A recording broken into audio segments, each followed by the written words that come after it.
here. Now, this on a normal day, people are going to look at this and they're going to come to the conclusion that this is the horizon line. It's a physical separation between where the Earth ends and it curves over, and that's as far as we can see, period.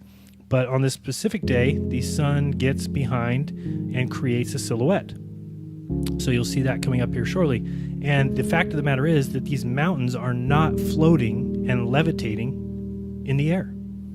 They're just not. They're not a mirage. Doesn't have any of the characteristics of mirage. There's no towering, there's no floating, there's no distortion, there's nothing. That is the mountains of Canigao. Now, when you hear people say, oh, it's just this mountain here, this peak is 9,000 feet, but the rest of the mountain chain is there. So granted, can you see down to 1,000 feet or down to the shore? No, because you're looking over a vast amount of water. And again, reading these things that I read today are just more backup of that, of exactly what's going on here. But here, if you look at, this is not a mirage. You'll see this is not rising, this is not shimmering. This is the mountains of Canigao.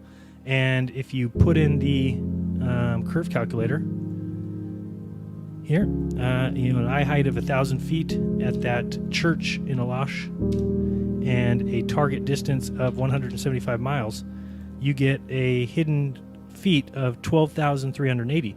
The mountain peak of Canigao is 9,400. So you're talking about 3,000 feet. These mountains should be, the very tip right here, should be 3,000 feet below the curve. So what do you believe in that's floating these to the top? What is lifting mountains to the top?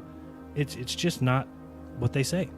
And so, for me, I'm not going to just take their words. Oh, this is just, oh, okay, it must be an astronomical thing. The sun's lifting thing. The sun doesn't lift mountains up. If these mountains are behind the curve, I wouldn't be able to see them. I cannot see through ocean water, and the sun is not a magic ball that lifts mountains up over water so I can see it.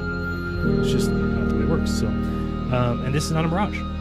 That's what they want to try and call it, because there's no other excuse for why we're seeing things at such distances that we shouldn't. And there's still people who go around and tell me that every observation that we see matches perfectly on a globe. That is an observation, and it doesn't match the globe at all. In fact, it would be impossible on any globe unless you believe in floating land and levitating mountain chains.